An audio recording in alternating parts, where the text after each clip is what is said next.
Right, we sacrificed the Virgin to the YouTube gods. Hopefully we've got a stream. Let's do this. Hello folks, of course it is 9 o'clock Sunday night and fingers crossed YouTube is working. Hiya folks, how you doing? Right, I'm looking rather red. I'm looking rather red on my screen. I think the colour balance is off on my camera. I am not this red. I'm going to have to sort the colour balance, but not right now because everything else is working for the first time in ever. Yeah, the chat is working without any clicking. The Google Doc is open. This is a question and answer show. The link is down below. I'll go and check how many we've got. We've got no questions so far, so links down below. If you want to get a question in, you got something you need to ask me, get it down there. Yeah, right. Says we've got people watching, which is always a good sign. I see people in the chat.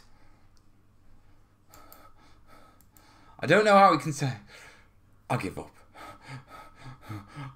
I give up with it. I give up with the numbers, and I give up with like trying to track people on different platforms because it's like you're saying you got 34 people watching there. Over there it says I've got 56, and over there it says I've got no one.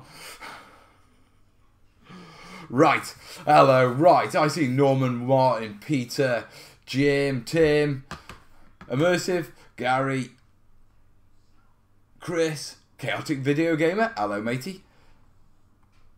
And I see Bill. Right. If you saw the vlog, you know where I am with the book. The book has been incredibly heavy going this week, to be truthful. It's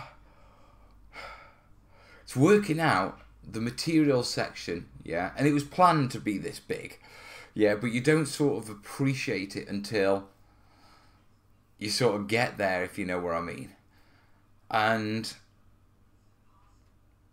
it's 18,000 words. Now that's more than 2 degree dissertations, and I've knocked it out in probably about 3 weeks, which I'm quite impressed with, to be perfectly honest. Right, I see Tam, Gary, Glenn, Dean. How would you create snow cheaply? Ooh.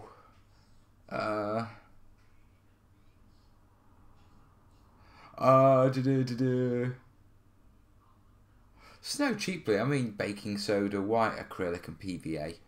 Or like a PVA and a white acrylic filler as the body. Yeah, that'll work. That's the cheapest way of doing it. I mean, you can just mix, you know, what you call it, baking soda, white paint, and just PVA for a thin coat. But if you use filler, it's got a bit more body to it. Don't worry about it. Different gear. Slogging on. Yes, I am slogging on. The material section. Yeah, 18,000 words, and I've got a little bit of tidying up to do with it with the second drafting, but it's done. Yeah, so I'm quite chuffed with that. It is, schedule-wise, when I started the book, I got ahead of myself. Yeah, and I sort of went a bit too, you know, straight into it. And then I sort of calmed down a little. Then I've had to pick up the pace again. But I've ended up, schedule-wise, exactly where I need to be. Yeah, with regards to the schedule I laid down for getting this book done for end of July, start of August. Yeah, which is, if I can, we can keep that ball rolling. We might be able to fulfill early. I don't make any promises on this, yeah, but I think both me and Dave, if we really can pull our fingers out and everything works really well, we'd really like to have it in people's hands before Christmas. You know what I mean? But, yeah, there is no promises, and the fact of the matter is everything has been sorted, yeah, so that we know we can deliver in February, which is what we've promised. You know what I mean? So I'm sort of conscious that stay on course, you'll do good. If I can pick up the pace a little, you know, think I don't have any mess ups or anything like that, yeah, we could all be having a good Christmas. You know what I mean? Hey, 4-star. Hey, Jez. I think you need a doctorate in terrain making. Actually, it's quite ironic, yeah, because even Kez turned round, because I mean Kez has been reading through it, and I've got to send it off to a few of my friends, my terrain making friends, for sort of like a peer review, just to make sure there's nothing other people use loads that I just don't know about, you know what I mean? Because there is no definitive list, there is no definitive course for terrain making, so there's no real reference to check these things. And so you have to sort of like do the best you can and then reach out to a couple of mates and go, right, I've not missed anything. Or that situation where you miss something completely sort of innocuous, you know, or something that is so obvious. Yeah, like the clipper incident. When I went through, listed all my tools, I was quite happy. Then I looked down and saw clippers and realised I hadn't listed clippers. Yeah, so I need a peer review from a few of my mates. Yeah, so there's 4 people who will be reading. No, actually it's 5. Yeah, because it's also going to Fred, because I want him to have a look at the science and the stuff about paints. You know what I mean? So, 4 lucky people. I don't think they realised I was writing 18,000 words. It's 22 pages, yeah, at font size 11 in Word. No, not 22, 32. Right, have I got any questions yet? Or am I... Oh, I've got 3 questions. Oh,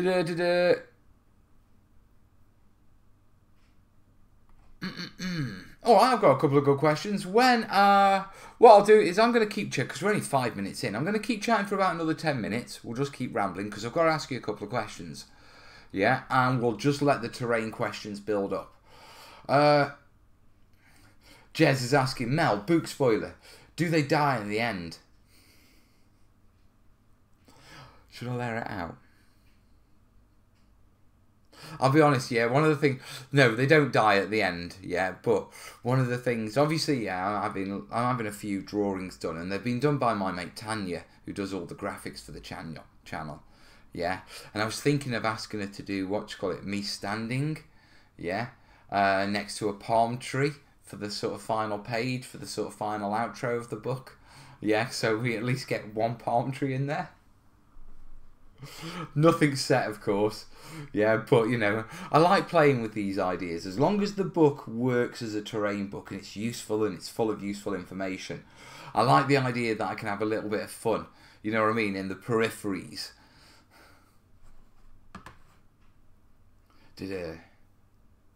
You know what they say about too many cooks? Yeah, but it's only a peer review. I'm not asking them to contribute material, I'm just asking them to look at it and let me know if there's anything they think I've missed. You know, and if there is something I've missed, then either I don't know about it and I'm going to have to go away and do a bit of research, or it'll be like a, oh yeah, and I'll, you know, put in whatever the relevant amount of information. Now, to be perfectly honest, I think it's only going to be tiny little things. Yeah, because everything important I know I've ticked off. Yeah? Yeah, Grimlock, it does work tonight.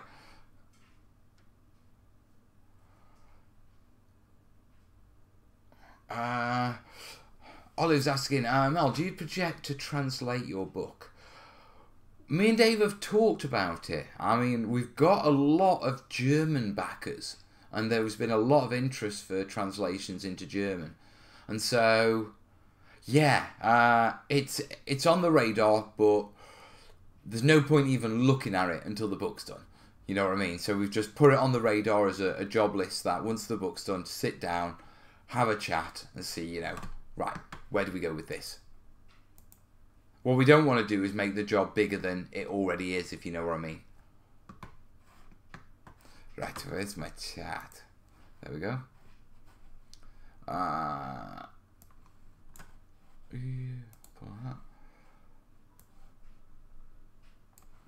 just organising. Right, yeah, it works. Yeah, hi Angela. Now, so far with regards to the streaming, oh, we've got one person watching on Twitch, which means it is working to Twitch, because my restream is telling me that it's not working to Twitch, but we've got one person watching. So for you, thank you, buddy. Right. Yeah, review is important. Without it, salience errors occur. I'm not sure what salience errors are, but I'm assuming silly little errors. Yeah. Does whatchamacallit translate into other languages? No, it's a universal term. It's the start of a universal language. I know it's full stream with the book, but do you have any estimate for the Mantic Terrain Crate sci-fi build? Actually, yeah, the plan is I'm going to be actually dipping into that, not this week coming, but the week after. I know I've got my Burma build as a side project while I'm doing the practical stuff, yeah, for when I need a break away from like doing the practical stuff with the book or when things are drying. But at the same time, it was like I don't want this to become the Burma build channel. Now, I do have the Mantic sci-fi build to do, and so even over the course of a month, even if I only managed to do like a couple of days work on it in total, it's still a one vid, you know what I mean? And it's still a bit of progression on it, and it's still something that's a bit different. Yeah, and so, yeah, the Burma build and because what I don't want to do is I don't want to get into making full bore tutorials because they're too much work. So I'm going to be looking at doing sort of quick tip videos, yeah, because they're easier to work and I've worked on how to do those really quickly. I want some long ongoing projects like my Burma build and the Mantic sci-fi one, and there's also the foreground Stalingrad one, but I'm not sure if having 3 on the go at the same time as the book is a bit too much dipping into too many pots, if you know what I mean. Yeah, so I'll just go how I feel. Maybe I'll do a bit of experimentation with the foreground stuff, or yeah, I'm not sure yet, you know what I mean? But there are 3 projects I want to do. Now, yeah, here's the important thing. The very, very, very, very important thing. Okay? I want to change how I do product reviews. Yeah? Now, typically I do really in-depth product reviews. And now I don't charge for them. And in truth, I can't put ads on them. I don't like putting them on Patreon, because I'm essentially charging my patrons for a company's advertising, essentially. Yeah, that the company isn't even paying for. So I don't see why my patrons should have to pay for that. I mean, the only time I put it on Patreon is when, you know, they're really in-depth reviews and I've had to spend a day, you know, 2-3 days on them. And in that case, you know, I have to put them on Patreon, but I don't like putting them on Patreon. So what I've decided is, actually, I could review things with quicker 5-minute vids using single cameras, specifically my phone. Yeah, I can edit them up using, you know, the new stuff I've been practicing with, like doing the vlogs. Yeah, and so rather than, and then that way it doesn't matter if they haven't got ads on. It doesn't matter if, you know, they don't go to Patreon, because they're not days of work, they're hours. Hello. You're as bad as the kids. Yeah. And so, what do you call it? I want to do like a 5-minute sort of on the bench, out of the box review type vid. But I need a name for the series. Yeah, so over to you guys. Yeah. And listen, you've got to check, yeah, to make sure no one else is using it. We've got to come up with something new for it, okay? And my first one I'm going to do will be this week, yeah, because I want to have a play with it. And I can tell you now, the first thing I am reviewing, and I have not been asked by the company, I have paid for this product and I'm not getting paid for it, yeah, it's my new cutting mat, because it's really good. You can tell Mel's itching to get back in the studio and build terrain. It's been, with the Kickstarter, I think it's been about 3 months now. With, you know, prior to the Kickstarter, and then post Kickstarter and writing the book, getting prepped for starting the build, it's been 3 months since I've spent any real time making terrain. Yeah, and I'm getting excited about doing a video review on a cutting mat. Mel needs to make. Have you not tried the new contrast paints from GW? No. I've got to go do some shopping tomorrow and pick up some little bits. I've got to pick... the start of the build is texturing and flocking and that sort of stuff. Now, I've got loads of supplies, but I want to pick up some supplies from other manufacturers. Now, Jace was saying what I should do is reach out to all the other manufacturers and sort of say, look, they're going in my book and get them for free. Yeah, but I don't like the obligation, because then I feel like I've got to, you know, not only mention them in the book, but give them a good show. The other thing is, I've actually decided, well, actually I've got most of the things I need. I just need some flavours of different products and stuff like that. So I'm going to do a tour of my local hobby shops, you know, the railway shops. So I'm just going to drop some money in their tills. It might not be the cheapest way. Amazon is probably the cheapest way. Yeah, but it's only going to cost me, what, 10% more? Yeah, but it's a bricks and mortar store. You know what I mean? So I'm going to, rather than hitting manufacturers, I'm going to take a little tour around my local railway stops and a couple of the gaming stores, pick up a few little bits, you know what I mean? Yeah, and you know, support the local scene, so to speak. Right, we've got names, yeah? Mel, have you ever tried to implement electronics and LEDs and smoke systems in your terrain scenery? Not yet. I have a plan for an X-Wing board, yeah, but it's so top end I can't afford to make it yet. And what I mean by can't afford to make it is, well, I probably could, yeah, after the Kickstarter now, to be truthful, yeah, but prior, when we've always been on a tight budget, I wasn't able to, but I have a plan. Mel's Box Blogs. I haven't tried the new contrast paints from GW yet, Roy. I might nip into the store, pick some up, see if they are. Mel's Mini Reviews. I like that one. Mel's Mini Reviews.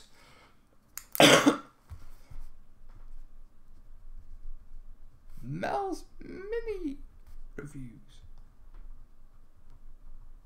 Right, so is there another word for reviews that starts with an M, so we can have 3 M's?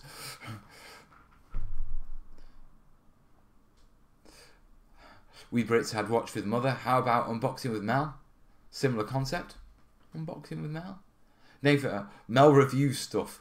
I like Mel review stuff because it's very, like, you know, it's me, isn't it?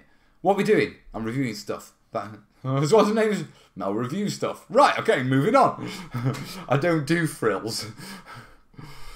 Hey, Pete. Does anyone know if this book will also be in retail? Yes, Mick, it will be. How fast can I break it? How fast can I... No, I can't do that one. Yeah, because I've put that up as the title. People who don't know me and know the jokes will imply the videos are about breaking it, and when I don't break it, they'll be disappointed. And you know, I could explain that to them, but I don't want to spend every mini video having to reply to 30 comments saying no, it's not really about how quickly I can break it. Whatchamacallits and thingies. Possible, could translate. Salience error, where you are too close to the material, your brain fills gaps in writing. Yes. Yeah. You can't see the omissions without help or using specific proofreading techniques. Yeah, Glenn, I've noticed that I do have a habit of that. Yeah, quite often I'll come to bits in sentences where I thought I've written or put where I was thinking, and because, you know, I was tired or something like that. And then when I've read it, yeah, I've also read what I thought was in the gap. There's a technique, isn't there, where you proofread the document backwards. So you do it like paragraph by paragraph, but or sentence by sentence, but you do it in reverse, so you haven't got the flow. Mel's Maker's Minutes. Mel's Maker's Minutes. I like that. We could do something with that.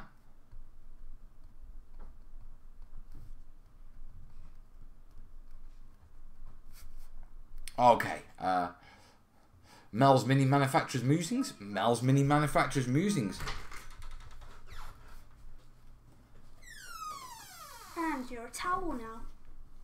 Hello, you. Hello. I'm writing stuff. Give me a second. I put 2 eyes in musings. Dad's an author. Thank God for spell check. Yeah, finally made it to 1. Welcome aboard, mate. Mel's Mini Monograph. What you call it review? What you call it review? Call it? How fast can I mutilate it? Bill, stop trying to get me to damage things. Mel's Miniature Muster. Muster's a nice word. We like muster. We're getting a lot of M's. I'm liking this. What would you call a review? What do you call it? A review video? Like a 5-minute unboxing video. Like for you? Yeah. I'll think about it for you. Go on, think about it. This means she's going to come back with a drawing and diagrams. No, you're not going to put that, what do you call it? No. Must it? I mean, the actual title will have to be like MMMMM, then whatever the product is. Because if I have to put like Mel's Miniature Manufacturing Musings and Musters. Hey Neil, right, let me have a quick check here how many questions we've got in. Oh, we got 6. I'll have a quick sup of me brew and then should we dive into some questions, eh? Also, I should say, I have also been taking a little bit of personal time recently. Yeah? This weekend I had to really throw myself into getting the material section finished off this weekend. And like I say, I've got a second review and that's part of my actions tomorrow. Yeah? But, what you call it? I've got completely off topic. But, I mean, I've treated myself. Yeah? And I've re-downloaded World of Tanks. Dad. Yeah? Which on big screens is great fun. Dad. Go on. Mel's Miniature Mystery Boxes. Mystery. Mystery's good. Mel's Mystery Reveals.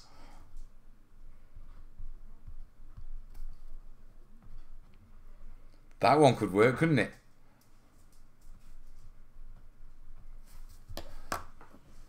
You're only going to put it because you thought of it. Guys, just do me a favour, yeah? OBS is telling me keeps blinking on and off, as in I'm going offline occasionally. You don't need to tell me that it's good, but if you are experiencing a little bits where the feed's stopping and then restarting, let me know in the comments, yeah? It could just be OBS playing up, so there's no need for everyone to go, yeah, it's fine. But if you are experiencing problems, then let me know.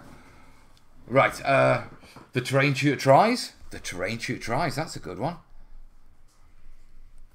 Because that works out with TTT's Quick Tip Thursdays. Mel's Mini Memoir. Mel's Miniature Meander. AM Dejad. Terrain tutor tries, I like that bit. TT tries. Tryouts. We could use that. We're getting there. I've got to get Tanya to do me a graphic. Yeah, so I'm thinking a bit like the cartoon that I normally have. Yeah, what we'll do is we'll put... what am I thinking? What will we put? Maybe me holding a box. What is OBS? OBS is what's called streaming software. Hello, you. Hello. Yes? Yes. What? Don't know. What, you're just hanging around so you can be on YouTube? Yeah. Well, Well, I already am. well you... No.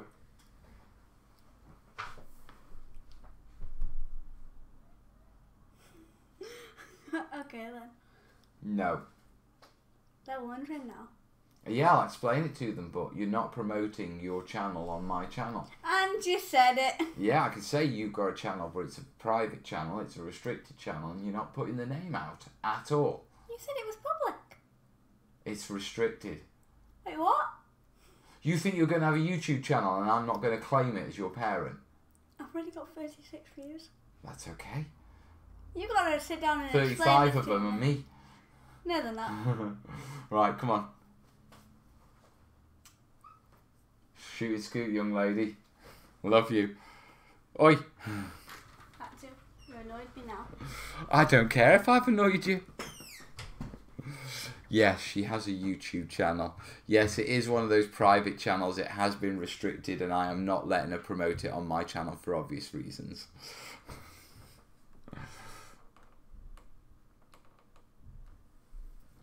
No, we don't want you revealing your mysteries on YouTube. Why not, Tam? My mysteries might be quite interesting. What's wrong with my mysteries?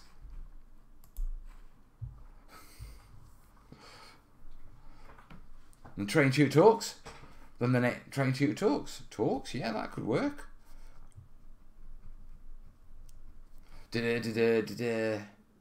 Mel's review stuff works to allow a degree of separation between the train tutor and you, so it allows you to split the channel in separate components.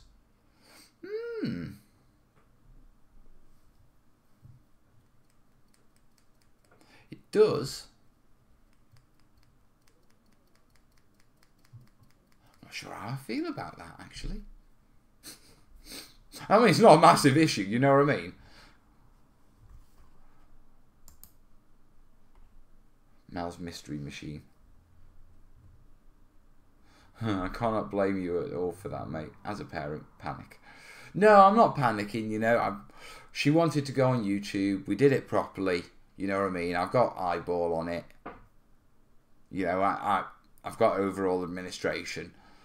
Yeah, and at least I'm seeing what she's doing. You know what I mean? And if there's any issues, then as a parent, I can step in and take whatever action I need to. Yeah. Also, sort of pulling it under my Google account. Yeah, it gives me the ability that if I do have any problems that I need to sort out, yeah, I can go and speak to my account manager at YouTube rather than, you know, being a channel that's got like 5 subscribers, which are me and Willow and her 3 mates. Talkative Mel's mini mansion. Right, you are here for the questions, aren't you? Let's do some questions. No, I can't play World of Tanks whilst we're streaming. No. It's staring at me going, play me, Mel.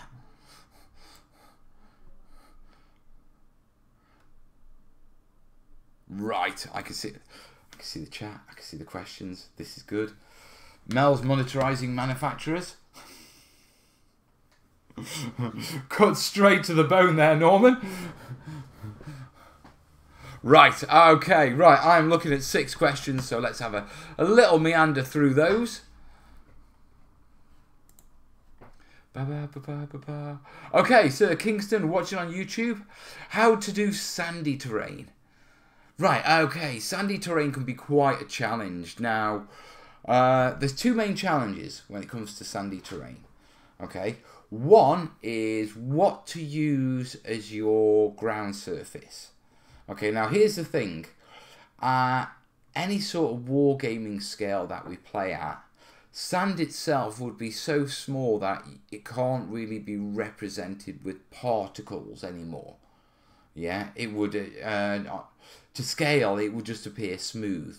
You know what I mean? Think how big, you know, model fingers are. Then imagine how big grains of sand would be. Yeah, and so you either have to just accept the fact, go smooth, yeah, and and paint, or you've got to use the finest sort of basing powder, texturing powder you can. Yeah, so sand, you start falling into the realms of shot blasting sand. Yeah, that's incredibly fine. Yeah, or chinchilla dust. Or if you want to go really, really sort of fine, baked earth ground into dust. Okay. After that, it's the main challenge is if you're doing sand dunes and stuff like that, is creating the ripple effect, and quite often that's often done with. I don't know if you can get them in the US, but in the UK for decorating ceilings, we used to have these like stencils, sheets of metal or plastic with a wavy line or a zigzaggy line. And you could get like a ceiling stucco and spread it across, and it would leave lines. Well, one of them's a wavy line, yeah, and you can use that with filler to create that sort of wavy effect you get with sand, where you get the great. I need to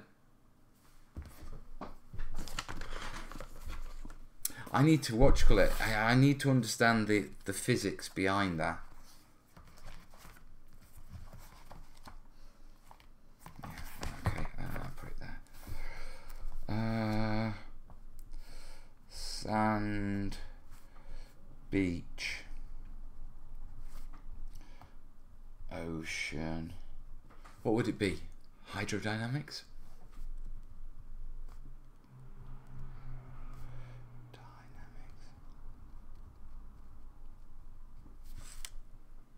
Actually, that sounds like a biology ecology thing, doesn't it? Kerry? If I wanted to learn about how waves shape sand on beaches, what's the field called? How what? Right. You know how beaches change because of the oceans, erosion and weight, yeah, all that sort of stuff.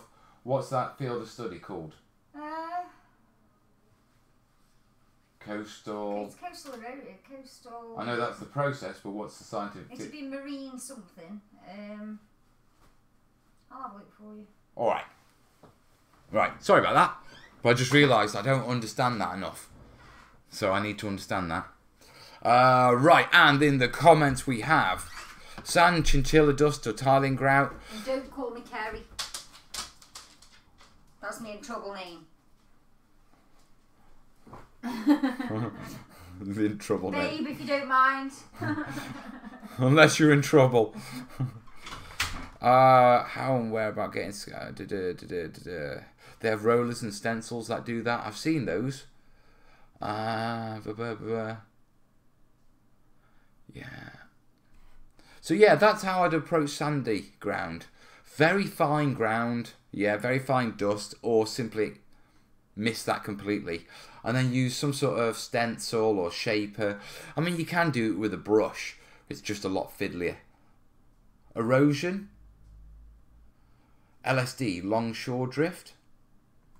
All right. Longshore drift.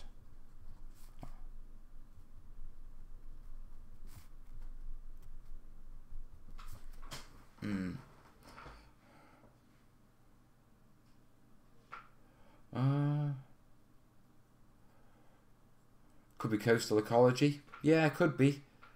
I'll do some searching. And I'll just find a couple of videos on it. I mean, I don't need to like pass a master's degree in it, but I need to understand it. Yeah, it's quite when you're replicating things in nature, understanding how they're formed in the first place. Yeah, can help you understand how to lay it down realistically.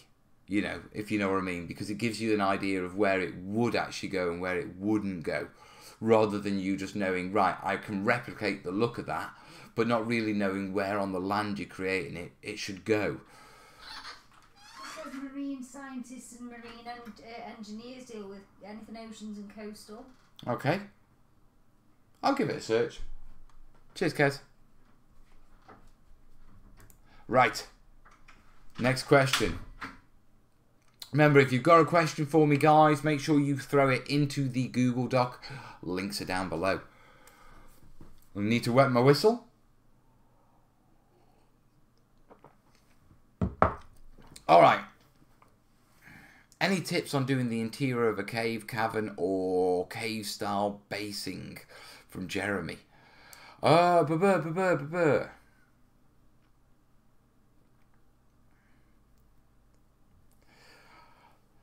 only things I can sort of add, because I mean, I'm assuming this is D&D, okay?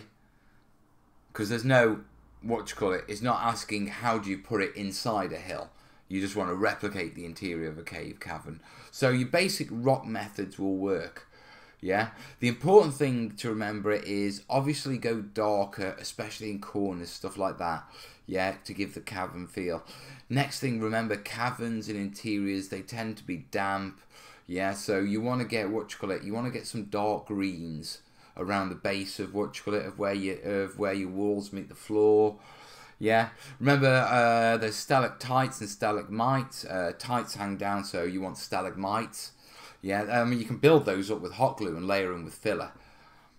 For the actual ground, well, most caves, yeah, they're either eroded rock, yeah, because the cave has been formed by water or something like that, or they tend to have a collection, they tend to have a collection of very compact ground, yeah, with very little loose rubble. That tends to get washed away in the cave stage, and it doesn't sort of come back in and that sort of stuff. So generally smooth ground, you know, occasional rocks in corners and that sort of stuff, but don't go heavy on the loose aggregates.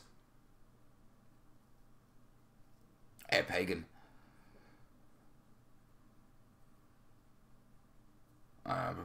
So yeah, that's how I'd tackle that, Jeremy.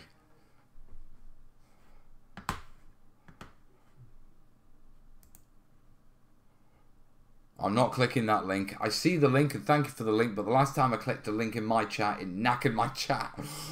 Wasn't the link, it's just the chat isn't designed to click links from it.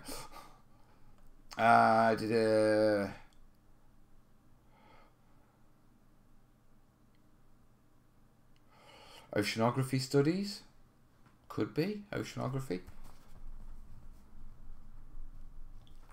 But I mean, once I've got the book done, I'm going back to nailing my beach work and the resins and the stuff that we did with whatchamacallit. And I'm getting quite good at it, to be truthful. Yeah, so I reckon tail end of the year, I'm going to have something solid, you know, another like series of videos on doing beaches and oceans and waves that are going to be damn good. You know what I mean? But I need to whatchamacallit. I do need to understand the science behind it. Right. Okay, next question. Sean's asking on YouTube, should I buy good quality foam online or stick with the normal stuff, asking hardware stores? Depends. Yeah. Hardware stuff, if you're going to be... Basically, yeah. The difference between using good quality foam and other foam is... Are you going to be coating it in something? If you're going to be slapping something over as texture paste, filler, whatever, yeah, plaster bandage, papier-mâché, if you're going to be coating all over it, buy the cheap stuff. If you want to carve and shape into it, if you want to have details, engrave things into it, yeah, buy the high quality stuff. Yeah, that's the clear definition between which two you use. Okay? I know that because it was in the book. I'll tell you what, doing the book has been a wonderful aid, yeah, to actually reaffirming what I know, and not just that, yeah, learning new stuff.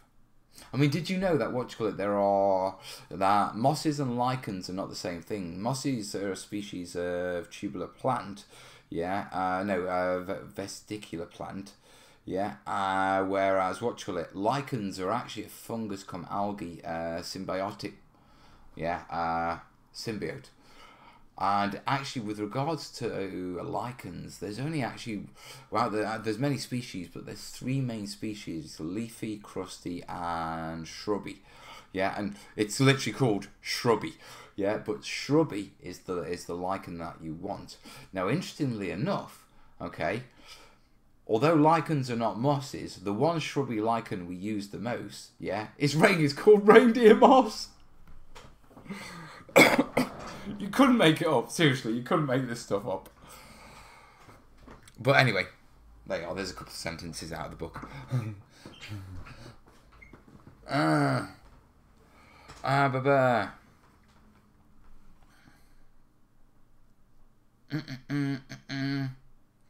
Longshore drift from longshore current is a geological process that consists of the transportation of sediments, clay, pebbles, sand, and shingles along a coast parallel to the shoreline. Right, that's it. So longshore drift is the one that I definitely need to have a look at. Thank you.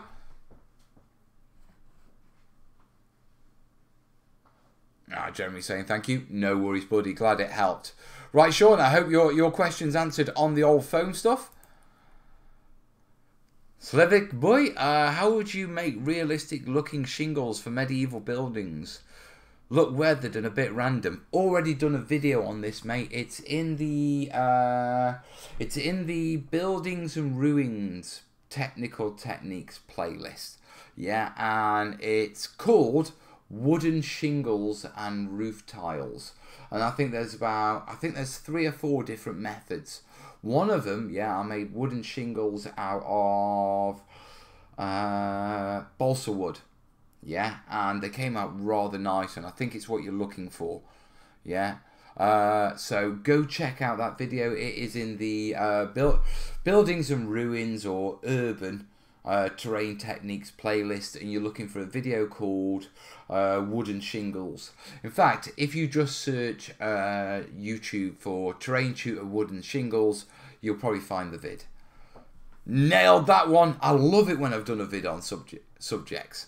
Because it's just like, got the perfect answer for you, mate. There's everything you need to know. It's my bill. Will diorama builders find the book useful? What about model railroaders? I would hope so. I would hope so they would find it useful. It's not written for them because it's a book on wargaming terrain. But at the same time, model railroad books and diorama books aren't written for wargamers, and I find those useful. Yeah, geologists now have found that deal with the coastal changes due to the processes are called longshore drift. See, terrainiacs got it nailed every time.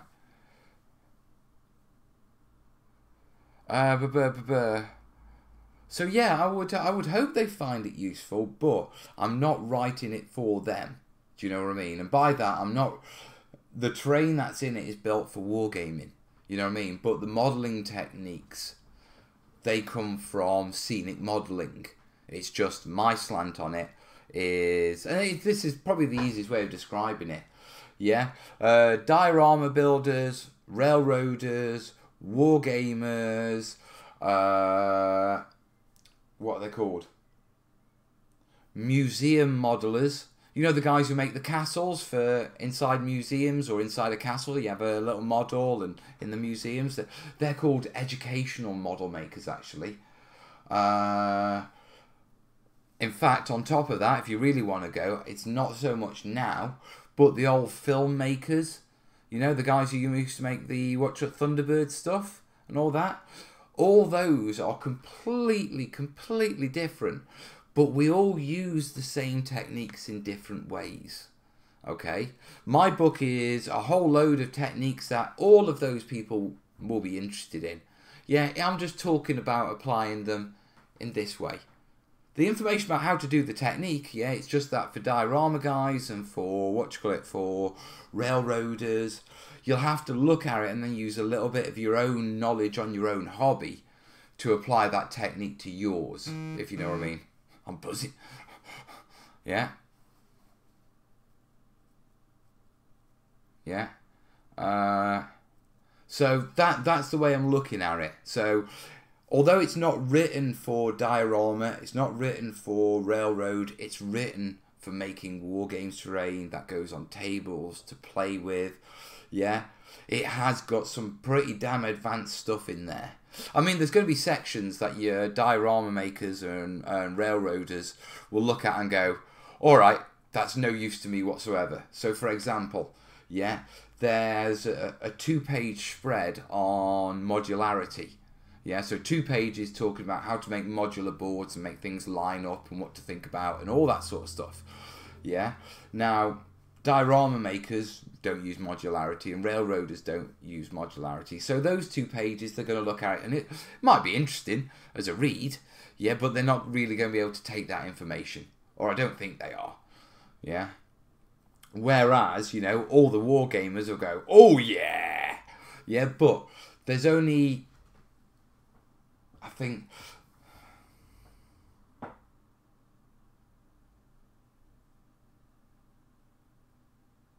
in total, there's only probably about 6 pages out of the 170 that I'm writing that, unless you're a wargamer, you probably go, not really of interest to me.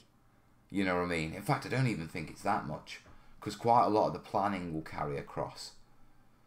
You see, it's mainly the thinking stuff. All the practical stuff, yeah, you're going to love, no matter what you do, because it's techniques. You know what I mean? But when it comes to like, right, how do you plan out a terrain set? Do you know what I mean? That's talking about war games and the needs of war games and stuff like that. So I can't see that being. So there's probably about 4 pages there, and then the modularity one. And then if I go through all the build sections will be of interest because they're techniques. I mean, colour theory, yeah, that'll be okay. Even the posture stuff will be relevant at the end of the day.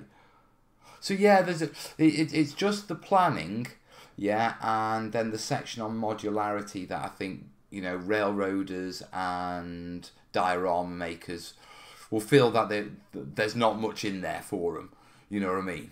But it will be understandable, you know, because for everyone who's bought it for his War Games book, that's what they want, you know what I mean? And that's the book I'm writing. But the other 171, 2 pages probably, because I'm sure you can pull stuff out of the planning, yeah. In fact, yeah, it's just the, yeah, so the other 172 pages, yeah, you're going to be all over that. You know what I mean? That's going to be good for anyone who does any type of model making. I mean, technically, the 18 pages of the materials doesn't actually talk about wargaming. It just talks about the materials and the tools, yeah, that you need to make scenic models. So there's 18 pages there that will be relevant to everyone. So don't get worried about the wargaming stuff. Oh God. Someone trying to start a Mexican wave in my chat. I got on a bit of a ramble then, didn't I? Oh. Was Garden Railway today at stations. Looks scat base, works great. Nice. I made a roof using balsa shingles. Yeah, I cut in strips, then individual single. Looks alright, but I have no intention of doing it again. It's very slow, yes. But as with all terrain, you know, the detail takes time. Right, I remember he did a Daz clay demo and various methods to see what worked. Tim, that's the thatch roof video. That is in the Urban Ruins Technical Terrain Techniques playlist. I'll have to look them up and see what they're called. I don't even know what I know the broad categories, but I keep changing the names. But yeah, what you call it? That's a different video. I did the shingles one, and then I did one on thatch roofing. Yeah, and I think that covers clay. What did we cover? We covered clay, Brillo pad, and teddy bear fur in that one. Did you? Hello? Hello?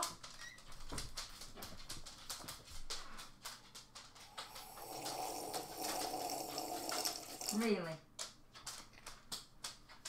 What? Well, that keep you going for a bit then. Sometimes I do.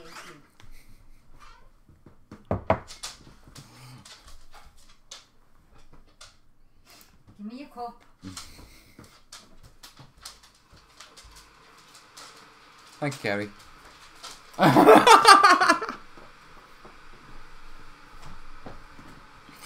spit in it. I'm sure you would. I think that you might be wrong and that your book would be very useful to the model railway crowd. They are more interested in duplicating a real building or a scene, but the methods are the same.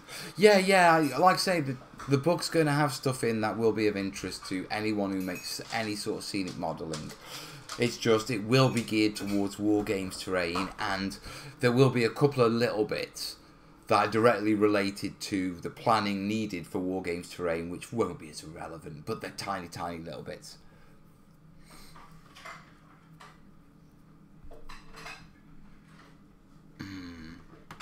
Right, okay, next question. 6 of 7. Might be wrapping up in an hour here at this rate. Come on, folks, you got to, you know, keep feeding the monkey. Different gear. Do you find terrain building suffers in summer months? Higher temperatures and humidity. It gets up to 33°C indoors and humidity can be 80%. I tried to use aircon, but it can be expensive. Actually, mate, yeah, this is a flip situation. And me, terrain, my terrain actually suffers generally in the winter. Okay, because, I mean, when I was building my D-Day table, the place I was in then, the studio I was in then, the workspace, it was that cold, my PVA and filler would never dry. I mean, literally, they had to move me into a different room because the workshop was that cold, it just didn't dry. Don't choke on it now. You going to bed, are you? You know, I've got a banging head. Alright then, Duck. Alright, see you later. See you later. Yeah. So, like I say, environments can change, but it's about, you know, where you are. For you, summer is really difficult because things are drying on your brush and, you know, it's so hot. For me, winter. Yeah, to be perfectly honest, when we get real heat waves, most of the time Spode is beautifully cool. Yeah, we had a heat wave, not last year, the year before, I think. Maybe it was last year. And at one point, I got up in the middle of the night and drove to my studio at Spode, yeah, just so I could sleep on my studio floor where it was nice and beautifully cool. And it was lovely and cool. I actually had to like zip up my sleeping bag. Kez wasn't up for sleeping in the studio, but I couldn't sleep and I had to.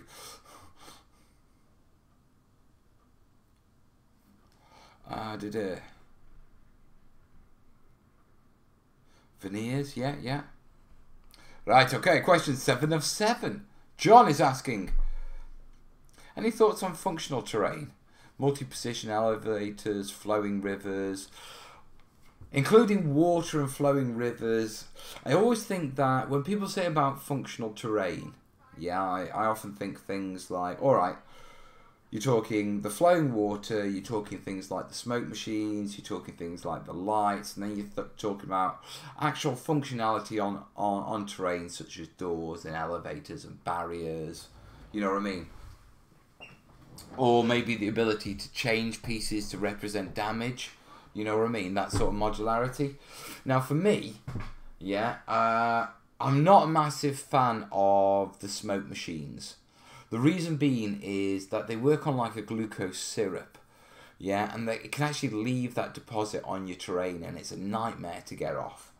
Yeah, so although it looks cool, yeah, I'm not a massive fan of it long term. The LEDs, I'm not a massive fan of those either, yeah, but they work in a specific situation, yeah, so it's something I want to have a look at. Flowing water, there's nothing to be gained from flowing water, but that, you know, it could be an absolute nightmare if you think about it. Yeah, and the other thing is, one of the main things people have flowing water on is that the idea of the waterfall, you know what I mean, rather than the river. And I knew a lad who did it once, and he brought it into a gaming club, and pretty much everyone in the entire room just felt like they wanted to go for a pee. Yeah, for the entire gaming session. Yeah, so no, I'm not going to do that. Functionality with regards to changing terrain for gaming, yeah, I like that. I like that a lot because it improves the gaming experience. You know what I mean? Being able to damage buildings, being able to move lifts and open doors and windows to represent cover and types of cover. Yeah, I'm well over that. So that's where I stand on functional terrain. Yeah, if it is truly functional and it serves a function in the game other than, oh, this looks cool, I'm well for it. With the stuff that looks cool, you see, the LEDs and all that sort of stuff, I have an idea for a board where that sort of stuff will actually be game functional. You know what I mean? Yeah. So I'm far more willing to adopt it. Yeah. Might even put the smoke machine stuff in there. Not sure. I need to have a word with Fancy Flight, see if they want to buy a board.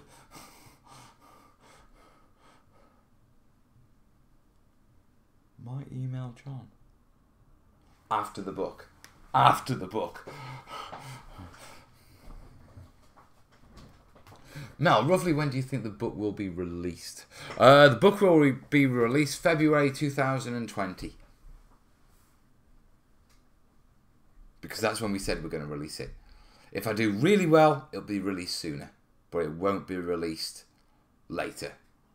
Unless things go really bad. And by really bad, the only thing that's going to...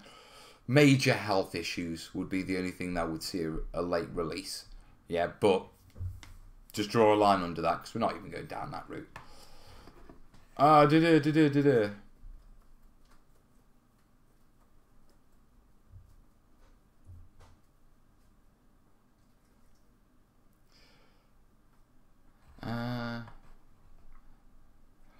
Regarding model railroad guys buying the book, don't forget, people buy books even if they don't have a huge interest in the subject. True. I own loads of wargaming rules covering periods of history I don't have any miniatures for. I have the same thing, yeah, but I just bought them because I really wanted to game and it never really happened.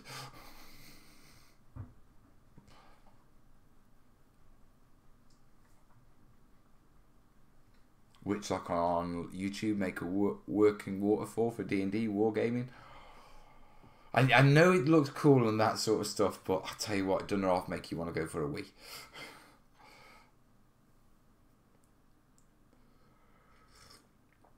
Off topic, did you get your new chair? It should be this week. It should be. I'm still on. Yeah. Foamageddon. I did order my new chair, and my new chair was delivered, but I got slightly dismayed on seeing the box, because written on the side of the box was used. And I opened it up, and it was a used chair. Yeah, and considering I was dropping £140 on it, yeah, I did not want somebody else's sweaty backside shaping my chair for me. So I had to ship that back to him via the Royal Mail. A chair. You know what I mean? Yeah, and they received it, and my new chair has been dispatched, and it will be here between the 11th and the 16th, and it better be right. Because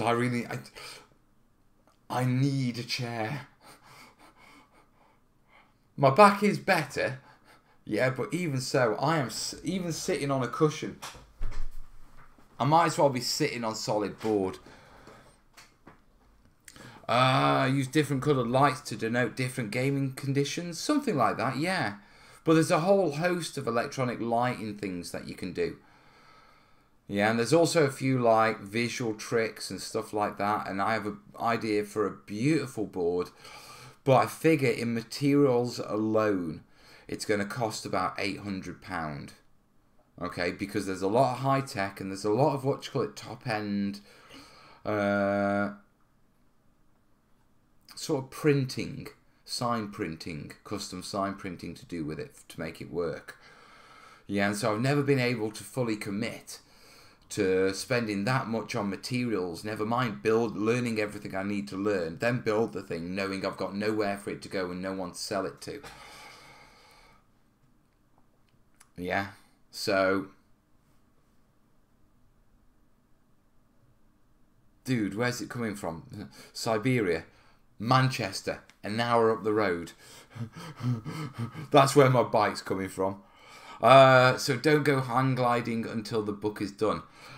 Well, no, I'm not going to I'm not going to get my club license until the book is done.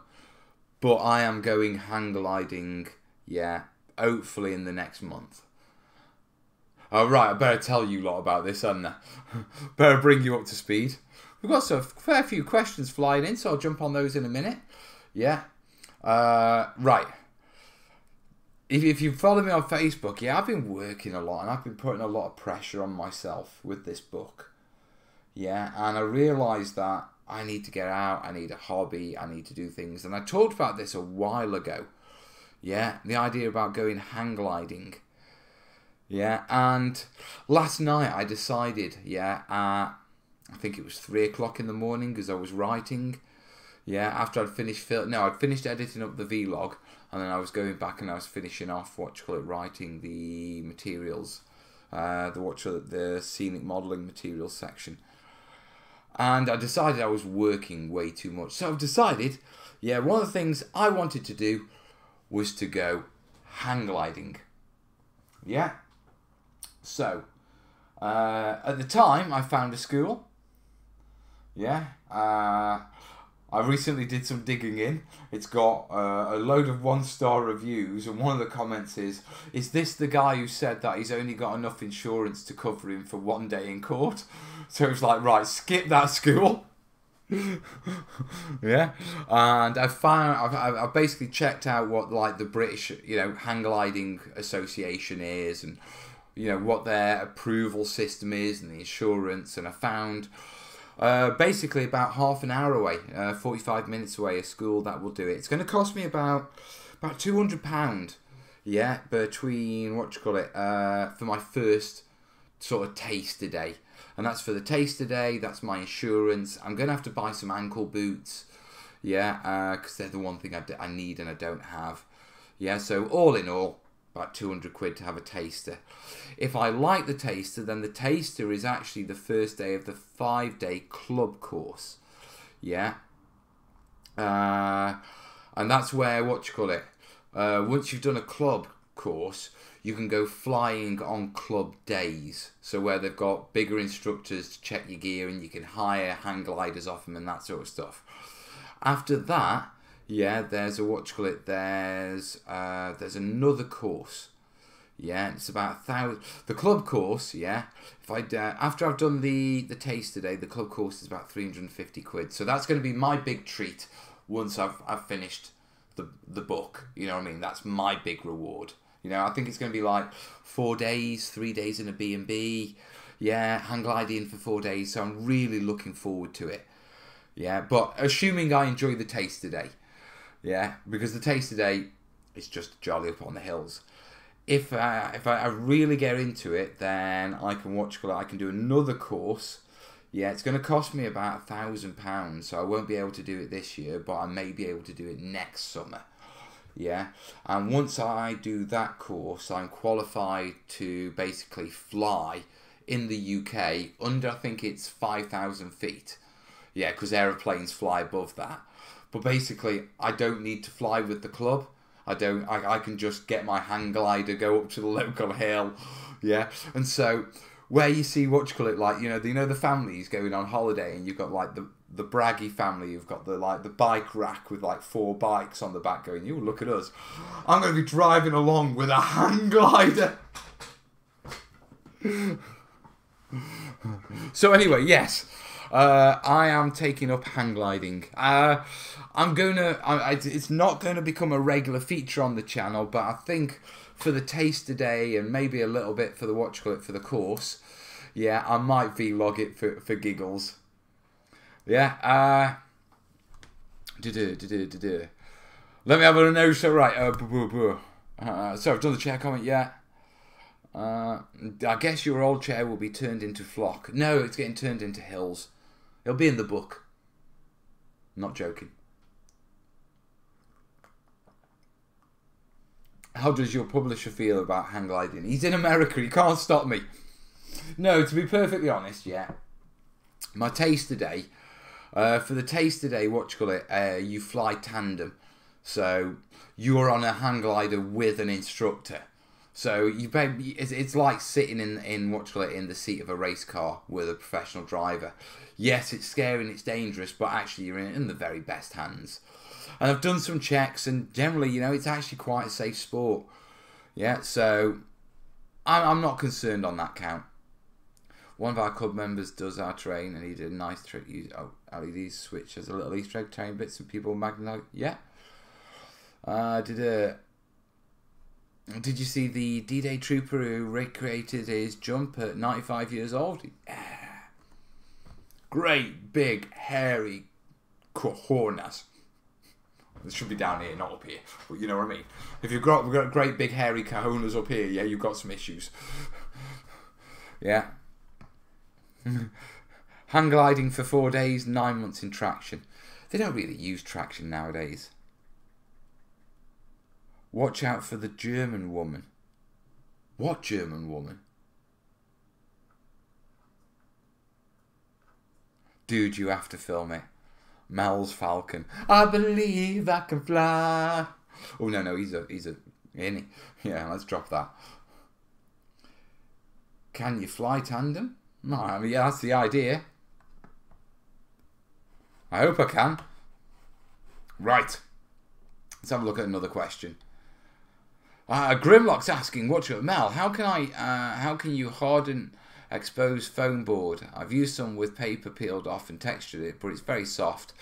Give it a skim of any plaster-based material, mate. So filler, water it down, just brush it on.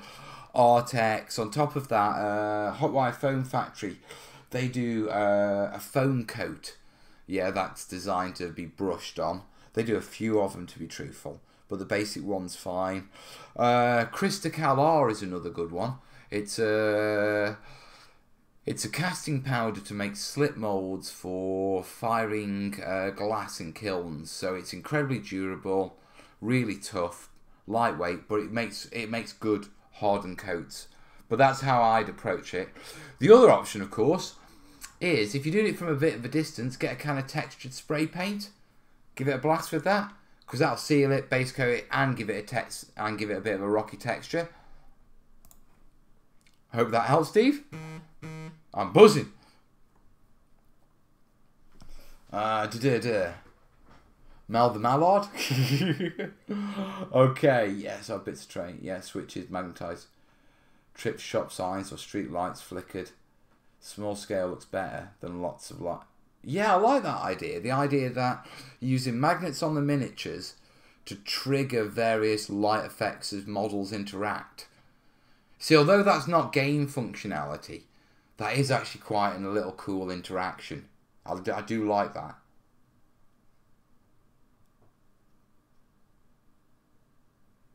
You could take it the next step and do it like force fields, couldn't you? Like, you know, you could have somewhere where a model's got to stand, you know, with his hand on a control panel to make a force field drop down. That would bring in actual game function.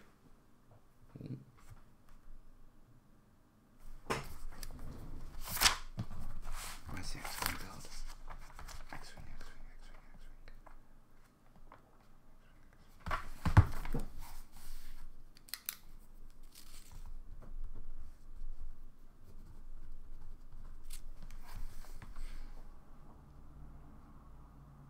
I wonder if you could do it with RFIDs.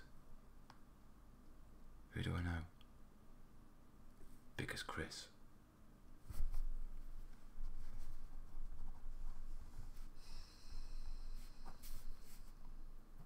One second, guys. RFIDs dropping force fields.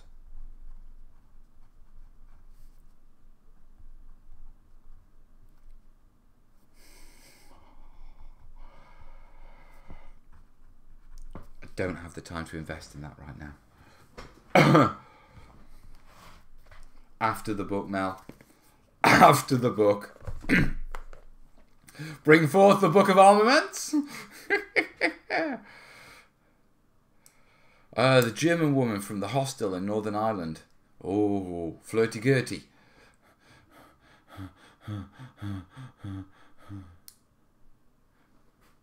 Oh my God, you forgot about your B&B experience already.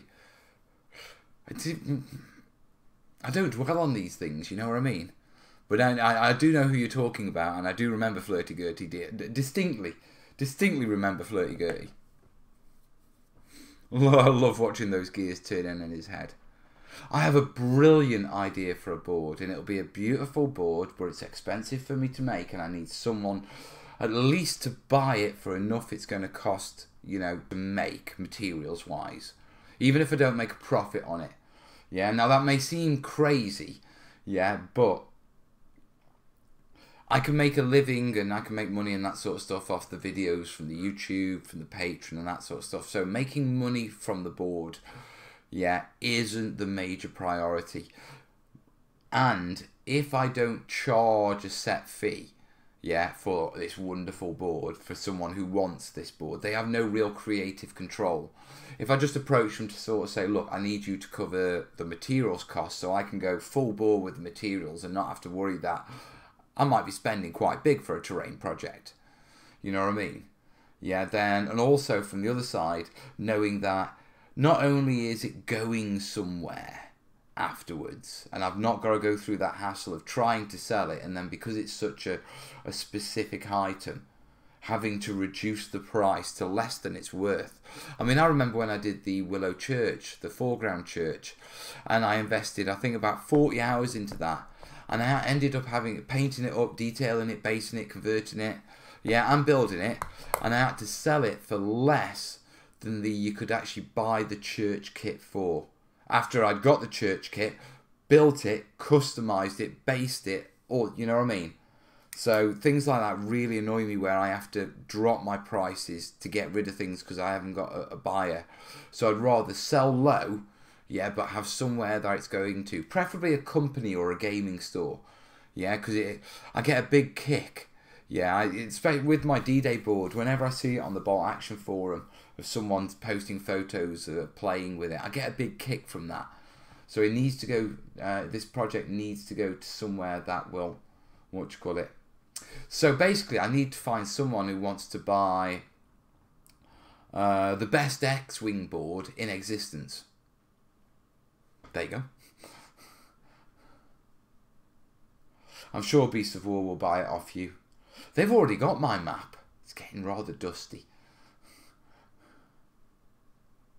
Get the brain dumped down on paper, or is it lost? But after the book. Oh, after the book, yeah. But I need it. The idea for the board is an X-Wing board. Yeah, me and Corbin play X-Wing. And the lights and all that sort of stuff work better with that sort of thing, if you know what I mean. And it's a 6 foot by 4 foot board, but it's going to be expensive. But if I can pull it off, it'll look beautiful. How about posting to a club? Ew. Mel, have you ever done some kind of eBay repair on terrain? If not, what do you think about it? eBay repair, I'd rather not eBay repair. I mean, you never know what state terrain is actually in. You know what I mean? And so generally, I'll buy kits, I'll buy casts and resin pieces, but I won't buy anything that's been built. Because, I mean, you don't know what's underneath the whatchamacallit, what's underneath the flock. Is it high density foam, or is it whatchamacallit, rolled up newspaper? You know what I mean? Because you're only looking at what you can see. And as all of you guys will know, a lot of, you know, what makes terrain, it's actually what you can't see. You know, how well are those joins fixed and all that sort of stuff. Yeah.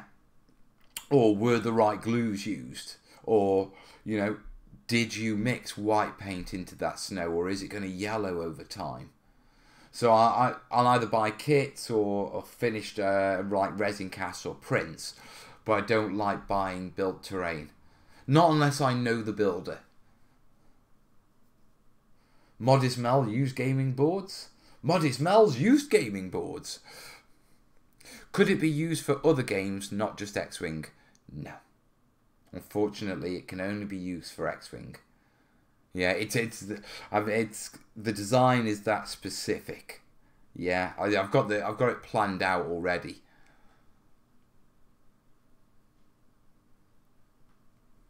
Right, okay, I've got some questions. Let's do some questions. Because we're about 10 past and we're doing well, aren't we? It's been a good show. I'm glad we are streaming again, as we say. Yeah, okay. Right, let's do some questions. Tan, mate, blow you away, duck. Way better than that. Okay, hi Mel, I want to build a country track on a 30mm thick foam board. Yeah, well, the best way to indent tracks and wheel ruts. I don't have a foam router. Wire brush. Grout it out with a wire brush, mate. I do it all the time. Yeah, other option is,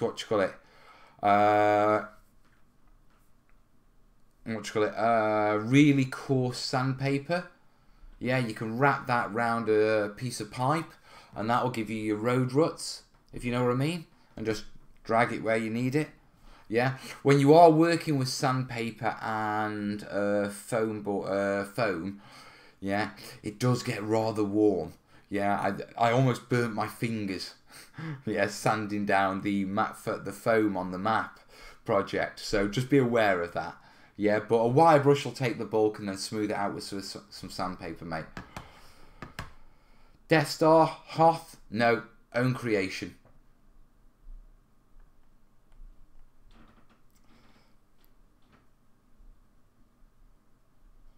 Do the fighters spawn inside inside capital ships? I believe they do, but that's not my board. No, I don't want to tell you any more, and I'm not going to tell you any more about the board. Yeah, other than, yeah, it's an X-Wing board. It's very top end, yeah, with regards to how it looks. It will have a lot of electronics, maybe some smoke effects. Yeah, I like the idea of the magnets. Okay. It will be multi-purpose. Yeah, so you'll be able to play lots of different types of X-Wing game on it. So not just battle games, but there's a challenge involved in it, like a Luke Skywalker sort of Death Star, destroy the Death Star challenge, and also possibly a spin on the pod racing. Yeah, but I can't keep going without, you know, giving it away at this point. Yeah, but it will be very high tech. But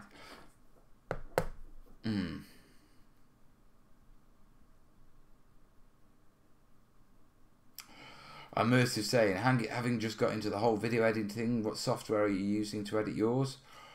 I'm using Premiere, mate. I use Premiere and Adobe Audition.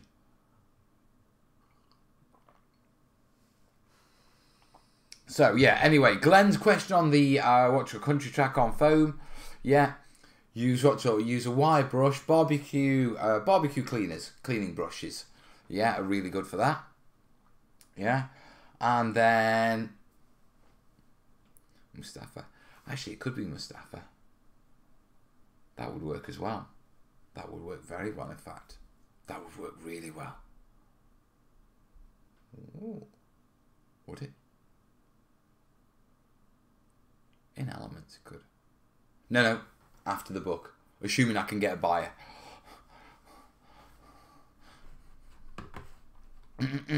So, moving on from Glenn's question. Yeah, I'll switch questions off now because I've got two to wander through.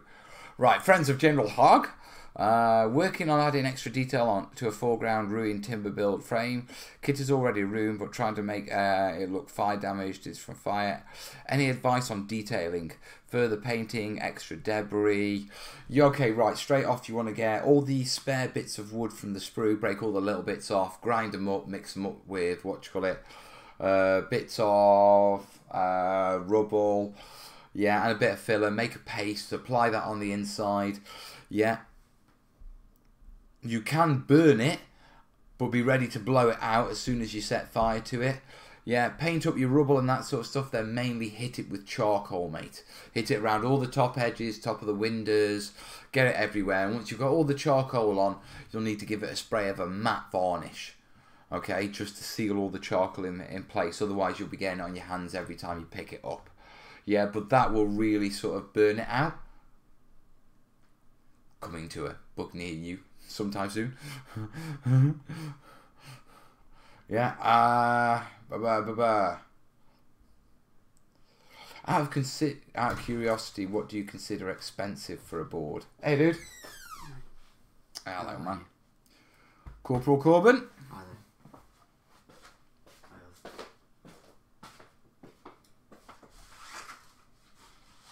Right, okay, got a couple of questions.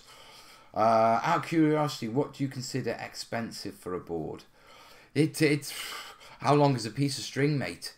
I mean, I know Mike. Mike from Terrainiacs. He used to charge, you know, serious double figures. Same with I can remember seeing the prices of some of Sean's from, what was it? The Terrain guy. What is he now? The Terrain Studio, I think. Yeah, I mean, I know he charged close to like 5 to double.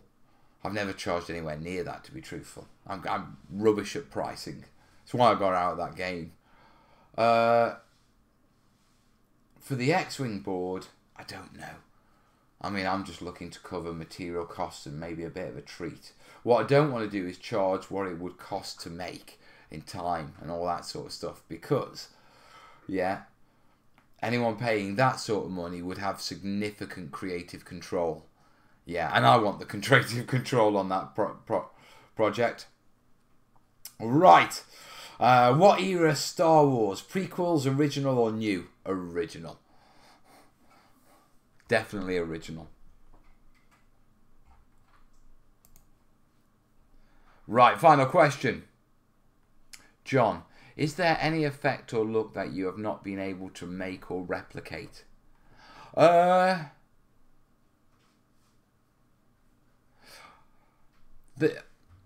There's always these, and I keep going until I can. Yeah. The ones I'm struggling with at the minute are ocean stuff. Ocean colours and that sort of stuff. I can get the colours right if I paint them down, but if I want to use tinted resins, the resin tints are affecting the colours. And then I need to learn more about the physics of optics to understand what colour light is going in through the tinted resin, hitting the paint, and then coming back out through the tinted resin, yeah, resulting in the final light. So I need to understand that relationship a bit better so I can sort of paint better base colours that work with the resin tints I want to use. Yeah, so I've got the colours I want to use, I just need to figure out the physics of the optics. Yeah. So yeah, that's going on. Right, that was the last of my questions. When I was about 15, I made a cardboard bastion type thing and I wanted to make it look burnt, so I set it on fire. Almost burnt the house down. True. Yeah, insane saying the only Star Wars era that actually exists. Whoa, that's topical. That's very topical. Oh, I need to stretch my legs. Right, guys, I've been here for an hour and 20. I think we've had a good show. No? What's up with you? It's actually like 4 hours long. Dude, I've got writing to do. And I might have a little cheeky game with the tanks. So what, you're just going to lean there? Yeah. With your head just slightly off the screen? There it is. Come here, son. Hey, lad. 14 soon. Tomorrow. Yeah, I know. It's his birthday tomorrow. Proud of you, lad. Thanks. Look forward to going out to... He's had all his presents early, haven't you? Yeah. So, I mean, he's not even... I don't even know if your mum's got your card. But you've done well, haven't you? Yeah. You've done very well for your birthday, haven't you? Yeah. Yeah. Little cheeky. Basically, yeah, he was having a bike. Then Halford's really badly messed up with it. Yeah, so much so that they decided to give him the bike. Yeah, so he decided to spend the bike money on army kit. I've had them all, leave my sweets alone. They're my wine gums, you git. You've had my last wine gum. Yeah. You're lucky it's your birthday. Now bugger off to bed, you. Let's say thanks for my birthday present. Love you, son. I love you. Yeah. Yeah, that was a bald patch on Corb's head. Everyone's wishing you a happy birthday. Right, I'm going to wrap this up, guys. Listen, thanks for the birthday wishes. For everyone who's going to pile those through. Right. So, yeah. And the Red Leg saying it's his birthday tomorrow as well. Congratulations, Red Leg. Right, guys, I am going to call this now. What should we do? Right. I don't know if I'll have a video out for Tuesday, but I should be in the studio on Thursday, and I am back in the studio now. So, videos will be coming, guys. Yeah, thanks for sticking with me up until this point. No, it's been a bit difficult. We're there. It's looking good. Yeah. Right. I'm going to catch you soon. All the best, yeah? Ta-ra.